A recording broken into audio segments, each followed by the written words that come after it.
Assalamualaikum warahmatullahi wabarakatuh. Waalaikumsalam warahmatullahi wabarakatuh. Saudara, kita berjumpa kembali dengan Jagong Santri yang saat ini kami bersama Kiai Haji Marzuki Mustamar, pengasuh Pondok Pesantren Sabilur Rasyad. Jagong Santri merupakan sajian utama dari aula media televisi yang saat ini menggeluti media digital.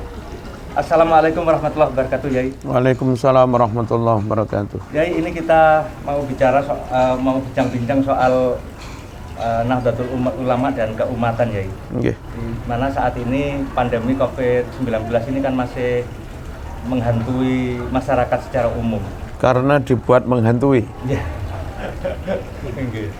Nah, ini seharusnya bagaimana ya ini kalau bagaimana masyarakat kemudian biar tenang saja, ya?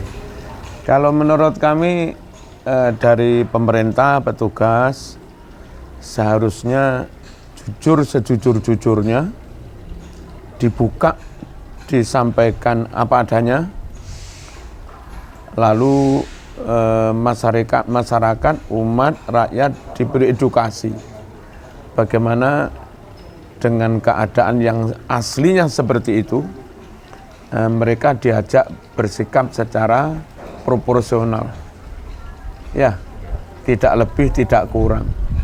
Kalau terlalu takut nanti nggak kerja juga bermasalah.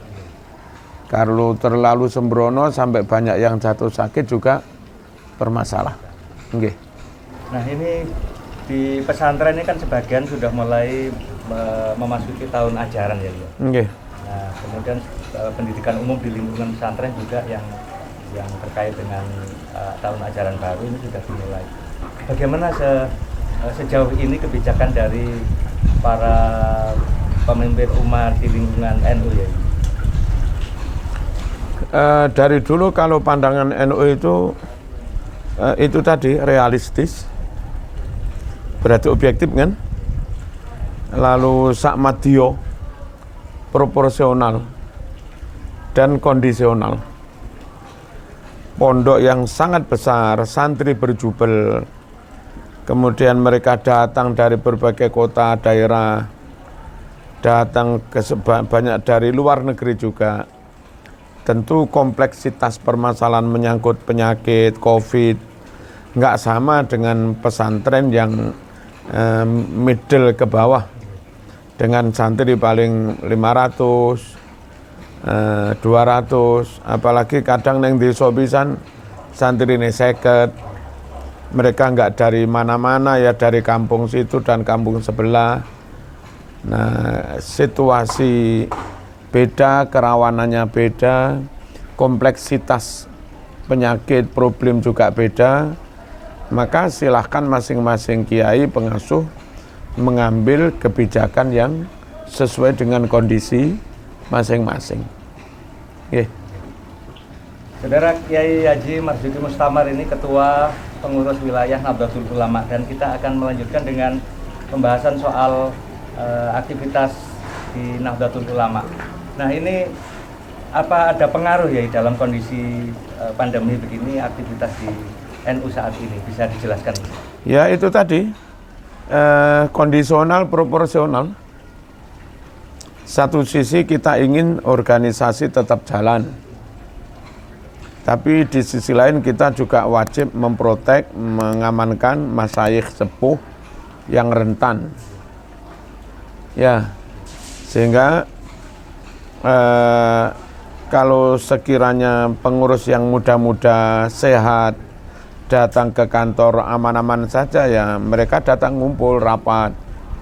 Tapi untuk beberapa masyayikh sepuh, misalnya Kiai Nawawi Sidogiri, karena sepuh mungkin masyayikh Peloso, belum mustasar, ya nggak harus datang ke PW, cukup nanti nyun sewu matur lewat putranya, supaya putra maturaken ke abahnya bagaimana dawuhnya abah. Nah begitu, intinya ya tetap sesuai dengan situasi kondisi, tapi ya tetap jalan. Jadi di sejumlah daerah di Jawa Timur ini sedang berlangsung persiapan atau menjelang pemilihan kepala daerah. Nah, pemilihan kepala daerah ini otomatis tidak lepas para aktor politik ini tidak lepas dari pengaruhnya terhadap NU, atau bagaimana sebenarnya NU bagaimana menyikapi pemilihan kepala daerah yang akan berlangsung ini. Kalau secara umum karena NU punya dua tanggung jawab, tanggung jawab kebangsaan, NU wajib menjaga, melestarikan, mempertahankan NKRI. Tidak boleh berpecah belah, tidak boleh bubar, tidak boleh kacau, ya kan? Tidak boleh perang saudara. Yang kedua, NU punya tanggung jawab keagamaan, menjaga Islam, menjaga umat supaya tetap Islam, melakukan pendidikan, edukasi kepada umat supaya Islamnya benar, dan secara umum NU menjaga Ahlus Sunnah wal Jamaah. Nah, dalam membuat keputusan apapun NU nggak akan lepas dari dua pertimbangan itu. Malah ditambah pertimbangan ketiga, kemanusiaan. Nah, untuk pilkada juga seperti itu. Kira-kira kalau calonnya si Fulan kan di tracking track recordnya kan, latar belakangnya, kita minta tolong kepada orang yang ngerti betul tentang intelijen, nomornya Fulan itu ini loh, mohon di tracking, dia biasa chattingan dengan siapa, kan tahu. Jadi NU harus tahu betul si Fulan, si yang akan mencalonkan gubernur atau wali kota, bupati, itu dari sisi ideologinya, dari sisi harokah, jaringan yang dia ada di sana membahayakan NKRI apa enggak. Nah, kalau kira-kira membahayakan NKRI, ya NU wajib menolaknya, bagian dari kaidah darul mafasid, muqaddamun ala jalbil masalih. Atau bisa jadi orang ini sebetulnya orang pro NKRI, tapi saking kupernya agak bodoh, nggak ngerti jaringan, dia manut-manut saja diusung oleh kelompok yang ideologi kelompok itu membahayakan NKRI. Kita nggak mau juga. Nah begitu. Terus yang kedua, setelah calon juga pengusung, jaringannya, penyandang dananya aman untuk NKRI, ideologinya beres, nggak masalah, semuanya beres, gerakannya beres. Maka bagi NU yang harus aman itu sisi keagamaannya. Orang ini nggak punya ideologi yang membahayakan Islam. Orang ini nggak punya ideologi yang membahayakan Ahlus Sunnah wal Jamaah. Syukur-syukur kader sendiri. Itu mesti ditimbang itu. Baru setelah itu kan nanti menyangkut loyalitas kepada NKRI dan loyalitas pada Islam Ahlus Sunnah wal Jamaah. Kalau dua macam loyalitas ini sudah kepegang, selanjutnya syarat kepemimpinan dia harus punya ilmu, fisik oke, ya kan, cerdas, bisa melakukan mapping, pemetaan dan seterusnya. Nah itu baru berikutnya. Okay. Jadi di NU ini politik kebangsaan yang lebih dikedepankan karena NU adalah jamaah keagamaan dan kemasyarakatan. Karena itu kita lanjutkan di segmen berikutnya. Jangan kemana-mana.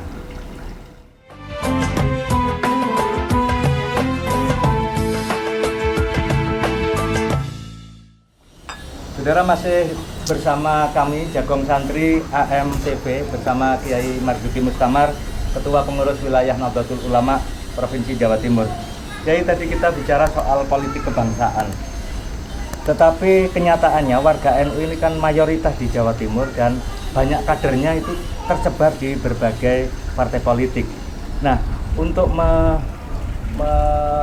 semacam satu kemenangan kader NU di salah satu daerah itu antisipasi bagaimana ya, atau strategi bagaimana yang dilakukan NU? Itu soal seni berpolitik ya. Jadi secara konseptual sudah harus beres dulu. Orang ini punya ideologi kebangsaan yang jelas, punya akidah keagamaan yang jelas, itu menentukan sikap hidup, didukung dengan kecerdasan dan syarat-syarat yang lain. Nah berikutnya ketika sudah mantap dengan itu, maka butuh yang namanya sosialisasi, butuh membangun jaringan, butuh nyari dukungan, dan seterusnya. Nah biasanya kalau harus berkoalisi dengan kekuatan lain, tetap saja ditimbang jangan sampai koalisi ini membahayakan dua ideologi besar tadi, membahayakan dua doktrin besar itu tadi, keutuhan negara dan amannya agama Ahlussunnah wal Jamaah. Nah begitu juga bagaimana mensosialisasikan itu ke masyarakat, mengedukasi masyarakat dengan itu sampai mereka ketika memilih itu enggak karena diberi duit atau apa, memilih dengan penuh kesadaran bahwa yang kami pilih ini menjamin masa depan negara kami, yang kami pilih ini akan menjamin lebih baiknya agama yang selama ini kami anut, kami yakini, yakni Islam ala Ahlussunnah wal Jamaah. Nah, jadi saat ini orang rame-rame untuk mempersoalkan rencana atau rancangan undang-undang haluan ideologi Pancasila ya. Di masyarakat ini juga terjadi gejolak di tingkat bawah, tetapi justru di aksi-aksi itu mereka yang selama ini mendukung khilafah dan anti Pancasila yang sekarang seolah-olah membela Pancasila ya. Dalam konteks RUU HIP ini bagaimana ya NU menyikapinya? Kepada semua kami minta kepada NKRI itu tulus ikhlas, jangan dipakai main-main, jangan dipakai isu. Jadi negara, agama, kalau negara NKRI berarti ada Pancasila, ada UUD 45, ada Bhinneka Tunggal Ika, ada Undang-Undang 45. Itu jangan dipakai main-main. Jangan dipakai isu, jangan dipakai alat politik, jangan dipakai alat untuk membangun opini dan sebagainya. Kami masih yakin karena di belakang NKRI itu banyak wali, banyak ulama yang mendoakan, yang mendukung, para syuhada yang mereka mardiyun anhum indallah, diridhai Gusti Allah, banyak yang berguguran. Main-main dengan NKRI itu bisa kualat, bisa hilang barokah. Udah ada orang top, ada orang besar, main-main dengan NKRI akhirnya hancur, habis. Jadi kepada semua, ayolah tulus kepada negeri ini. Seperti Rasulullah SAW dan para sahabat juga tulus membela Madinah ketika itu. Terlepas Madinah sebetulnya isinya ya kayak NKRI heterogen banget kayak begini. Ada musyriknya, ada non-muslimnya, ada Yahudinya, ada Kristennya, ada Sobiin.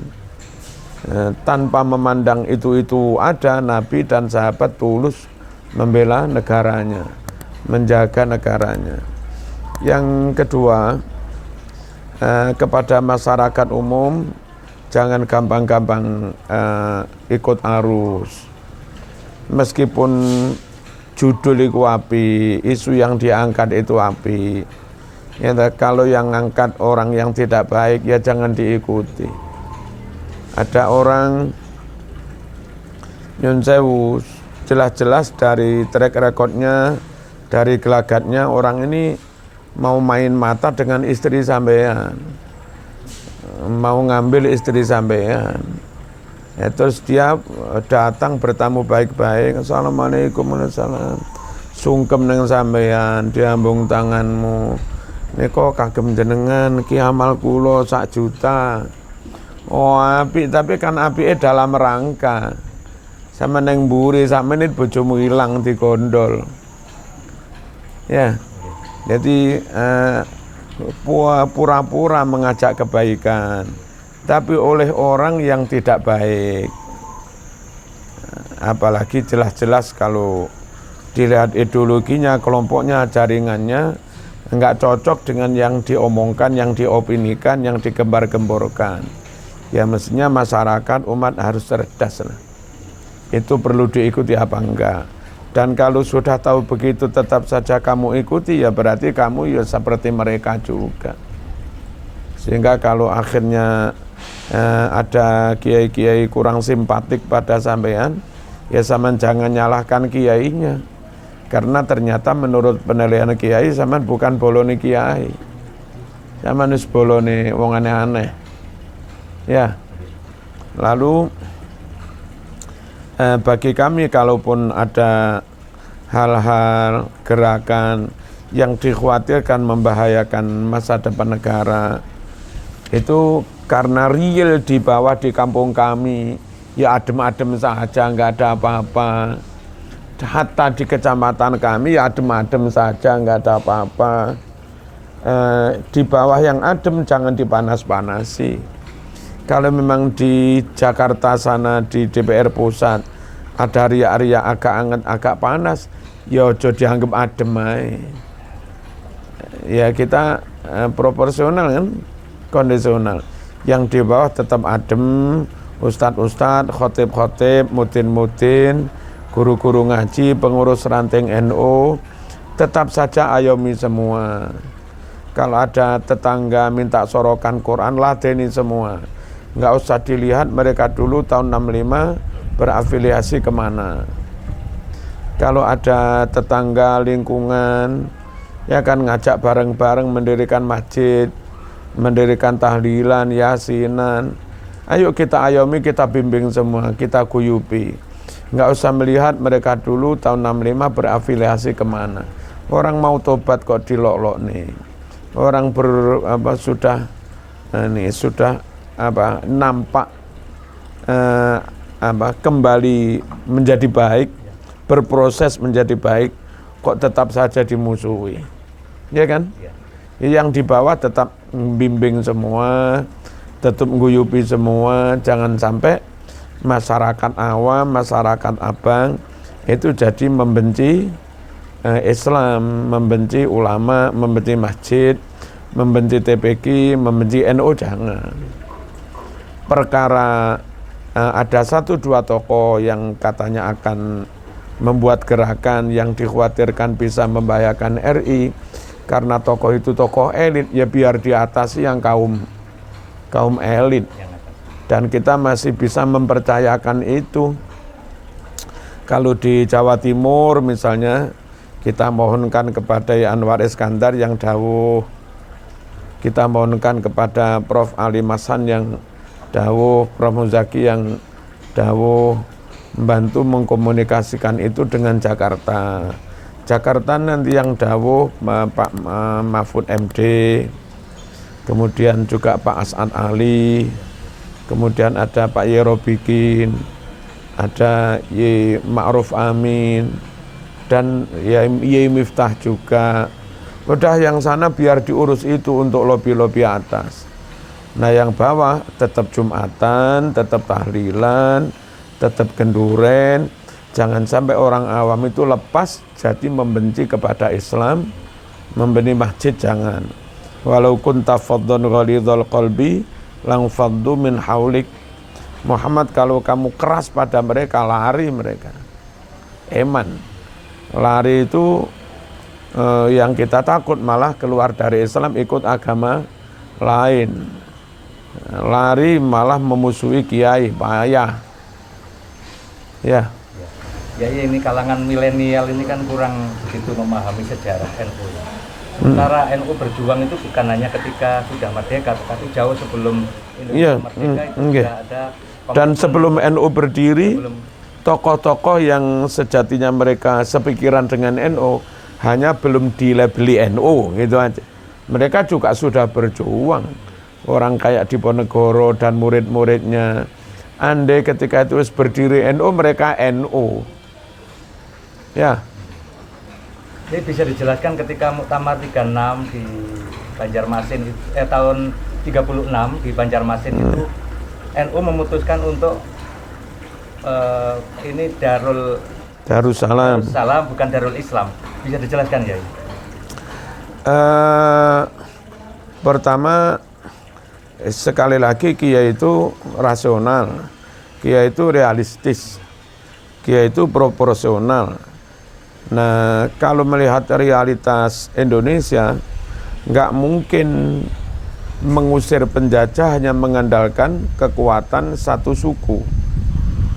Mengusir penjajah hanya mengandalkan kekuatan satu agama. Kalau kita mengusir penjajah hanya mengandalkan kekuatan Hindu, itu hanya bisa mengusir penjajah dari Bali.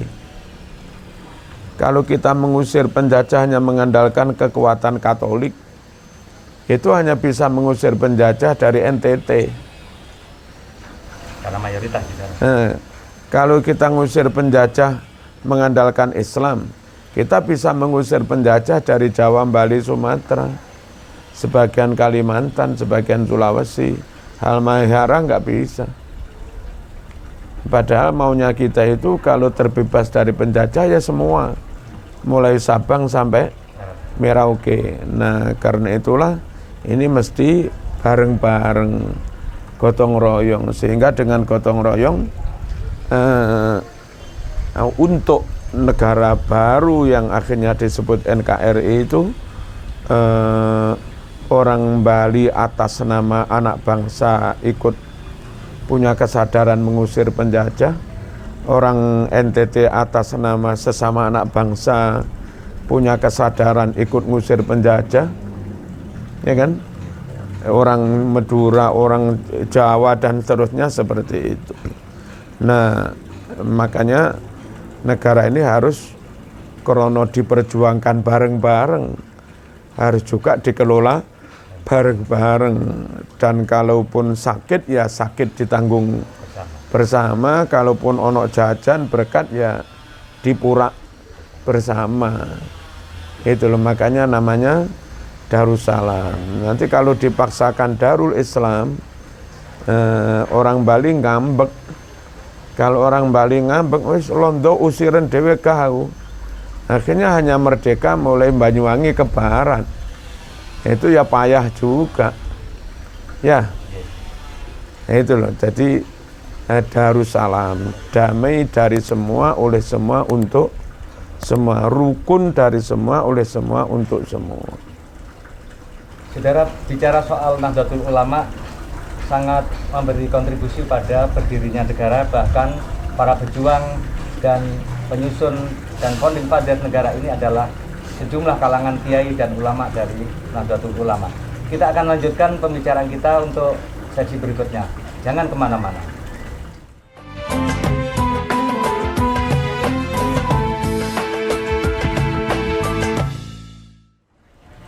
Saudara, masih bersama Jagong Santri, kita bersama Kiai Haji Marzuki Mustamar, Ketua Pengurus Wilayah Nahdlatul Ulama Jawa Timur. Jadi ini sebenarnya kalau tidak terhalang oleh pandemi COVID-19 ini, Nahdlatul Ulama sudah melaksanakan 2 hajat besar, baik Munas Alim Ulama maupun Muktamar ke-30. Ya, rencananya tanggal 22 Oktober. Nah, ini sebenarnya gagasan-gagasan yang mau diusulkan ke Munas itu persoalan apa yang paling krusial dari PWN Jatim Jaya? Sesuai dengan kesepakatan rapat gabungan juga musker yang ada di Paiton, antara lain Jawa Timur kepingin mekanisme pemilihan Rais Surya itu lewat ahwa. Jadi nanti kalau jadi muktamar 22 Oktober misalnya, jauh hari sebelum itu PB sudah, panitia sudah mengelis siapa saja masyayikh yang dengan kealimannya, dengan reputasinya, dengan pengalaman berorganisasinya, dengan kearifannya dianggap layak menjadi ahlul hali wal akdi. ngelis beberapa orang, disebar ke PW-PW, supaya PW mungkin juga mengumpulkan PC-PC-nya. Dari nama-nama itu, siapa yang kira-kira layak duduk di posisi ahlul halli wal aqdi.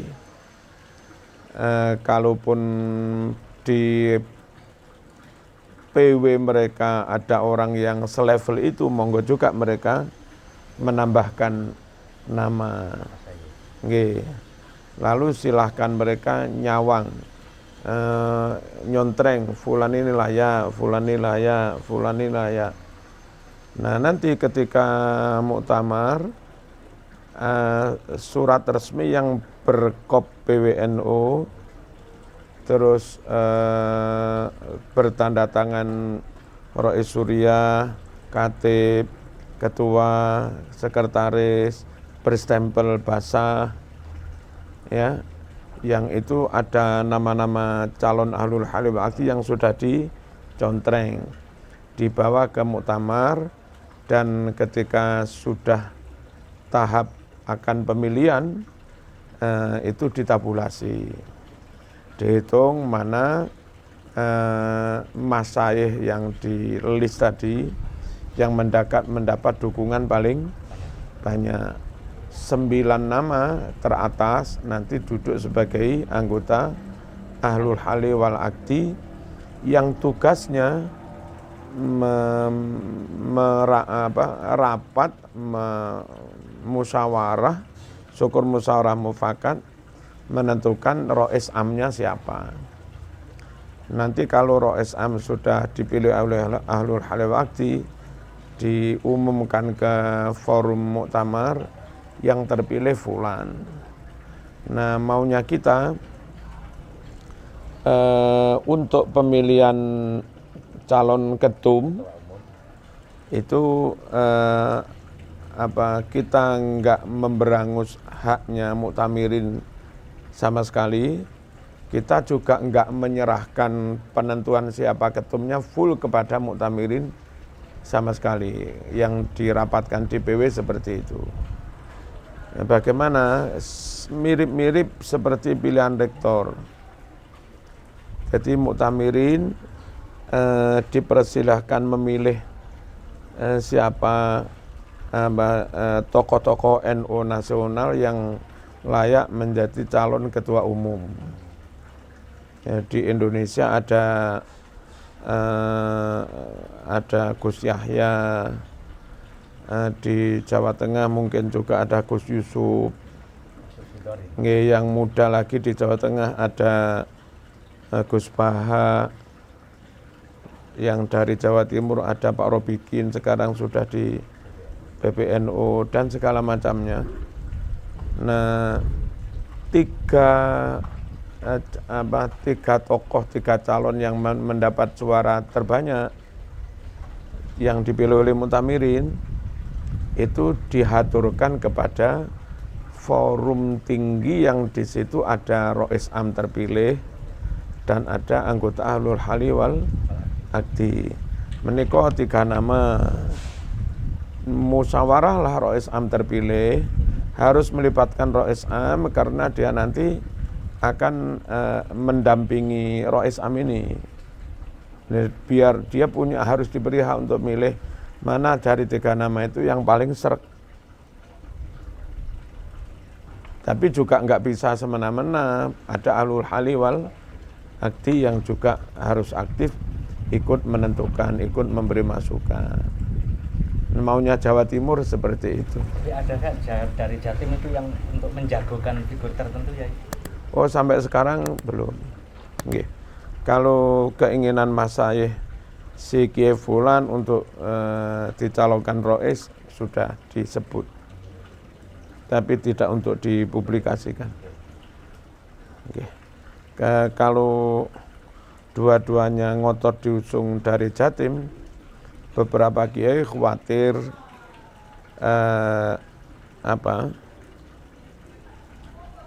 nanti calon rois yang kita inginkan itu malah nggak cool. Karena kalau dua-duanya dari Jatim, nyari dukungan dari Jateng susah. Nyari dukungan dari Jabar susah.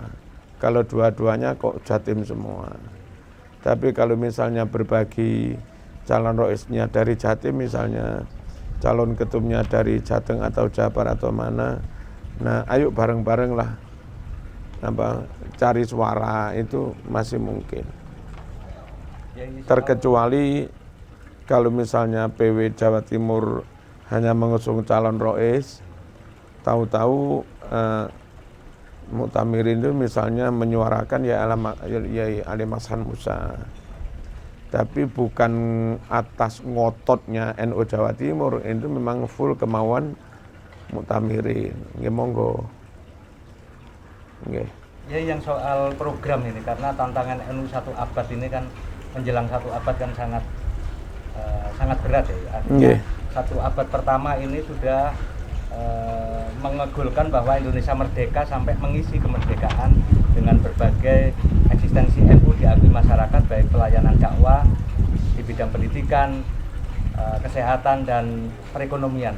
Khusus soal ekonomi gimana ya ini untuk pandangan dari menjelang masuknya abad kedua bagi NU, saya kira kerja keras untuk tetap menjaga NKRI agar tetap utuh. Jangan sampai ada yang merongrong. Kalau ada yang terus gembar-gembor mempropagandakan ideologi yang bertentangan dengan NKRI, maka NU nggak boleh melepaskan itu. Harus tetap, itu bagian dari tugas dan pekerjaan NU, menjaga keutuhan NKRI. Lalu menjaga kedaulatan NKRI. Nah, negara itu akan berdaulat kalau negara itu untuk hal-hal yang sangat strategis bisa swasembada, bisa mandiri. Tanah itu jangan banyak-banyak dikuasai asing. Kalau tanah dikuasai asing, nanti menguasai taruhlah sampai sekian juta hektar asing ini. Nah, ini para konsorsium yang menguasai tanah jutaan hektar, bisa-bisa mereka bersatu mendikte pemerintah. Ini menterinya ganti ini. Kalau enggak kami hengkang. Kami akan relokasi perusahaan ke luar negeri. Dan segala macam. Ini kami akan melakukan PHK besar-besaran. Wah, itu bahaya banget. Kedaulatan negara jadi hilang. Buktinya didikte oleh kekuatan asing. Tanah harus tetap dalam kontrol negara. Aset ini. Lalu komoditas strategis, beras, gula, ya kan? Syukur-syukur nanti juga sampai nyun sewu, daging sapi. Terus kalau sudah oke banget nanti sampai BBM. Itu jangan sampai, enggak apa-apa kita impor sedikit, tapi jangan sampai bergantung. Jadi kita, pemerintah harus punya program secara pasti, beras dalam negeri cukup. Harus punya data petani kami sekian, luasnya sawah kami sekian, butuh beras kami sekian, dan itu masih dalam rasio kecukupan untuk 3 bulan ke depan. Terus begitu. Kalau sampai beras bergantung dan diketahui asing, ini lagi-lagi juga ini menghilangkan kedaulatan negara. Kalau negara kayak model Amerika, China yang memang punya watak ekspansi, terus tahu Indonesia bergantung beras, dalam beras bergantung, ya bisa didikte. Kami nggak mau ngirimi beras 1.000 ton atau 1 juta ton, kecuali memperindak you ganti. Wayah begini. Gula juga seperti itu. Jadi mohon yang main-main gula, jangan main-main. pejabat BUMN yang dipasrai ngontrol, mengelola pergulaan. Ini mulai hulu sampai hilir harus aman semua, harus clear semua. Kalau sampai petaninya ngambek, ini ngambek karena kurang adil, harganya macam-macam. Terus gara-gara petani ngambek, terus sudah nggak ada pabrik gula. Akhirnya 50% lebih gula nasional bergantung asing. Lagi-lagi asing bisa mendikte. Nah, NU harus terus mengupayakan bersama pemerintah tentu agar Indonesia tetap berdaulat di bidang pertanahan, tetap berdaulat di bidang pangan, ya, dan berdaulat di bidang energi, BBM itu tadi. Ini satu kedaulatan. Ini gawe besar yang harus tetap menjadi perhatian NU. Yang kedua, program atau gawe keagamaan kita tahu semakin heterogen, semakin ruwet, semakin banyak pahamnya, banyak kontennya, banyak kualitasnya, banyak caranya.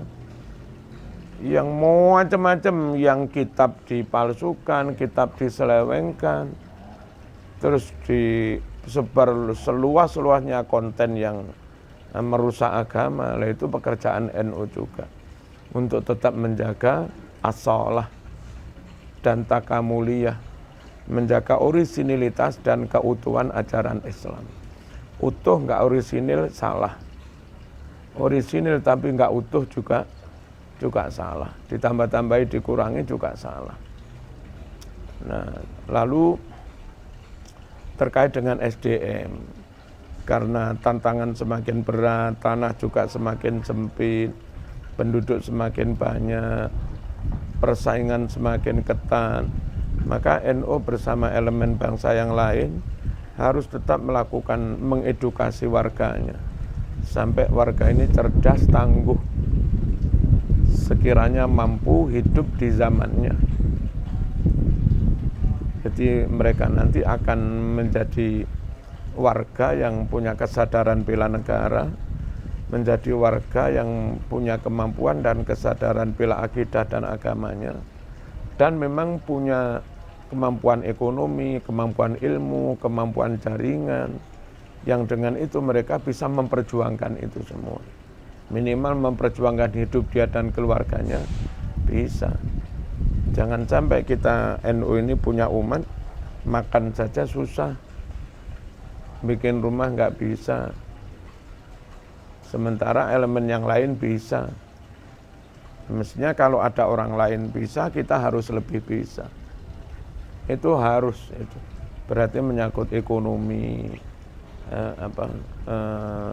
mengedukasi bagaimana mereka berproduksi, bagaimana mereka memasarkan produksinya, bagaimana mereka mengelola hasil dengan baik, memanage hasil kerjanya dengan baik, harus saving kayak apa, harus dikembangkan kayak apa, invest kayak apa, dan seterusnya. Itu kalau kita nggak terus melakukan edukasi seperti itu, sekali lagi kita khawatir nanti warga NU itu beribadah, iya, Ahlussunnah, iya, tapi ngemis, tapi lemah, jadi gelandangan, kan nggak mau juga. Jadi karena dibatasi waktu ini, mohon closing statementnya ya untuk acara kita hari ini. Keharusan NU lestari, ya, itu sama dengan keharusan agama itu sendiri harus lestari. Keharusan negara ini harus tetap lestari, terjaga. Sama dengan keharusan agama Islam itu sendiri harus lestari. Bagi siapapun yang sadar dan terus berusaha, punya obsesi, menjaga, memperjuangkan, melestarikan Islam, maka dia harus punya obsesi, dia harus punya obsesi, kesadaran, juga langkah untuk menjaga kelestarian negaranya. dan lestarinya Islam serta lestarinya negara itulah yang dimaui Nahdlatul Ulama. Jadi agamanya lestari, negaranya bubar, ate sholat nang ndi? Ate kerja nang ndi? Negara ini makmur, kuat banget, nyun sewu, tapi jadi ateis, tapi jadi kapitalis, liberal, top negara ini, tapi sholat susah.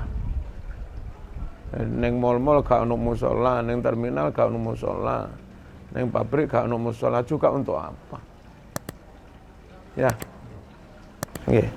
Saudara, kita sudahi perbincangan dan pembahasan kita kali ini bersama Kiai Haji Marzuki Mustamar dari Pondok Pesantren Sabilur Rasyad, Gasek, Kota Malang. Kita berjumpa di kesempatan mendatang. Wallahu muwaffiq ila aqwamit thoriq. Assalamualaikum warahmatullahi wabarakatuh. Waalaikumsalam.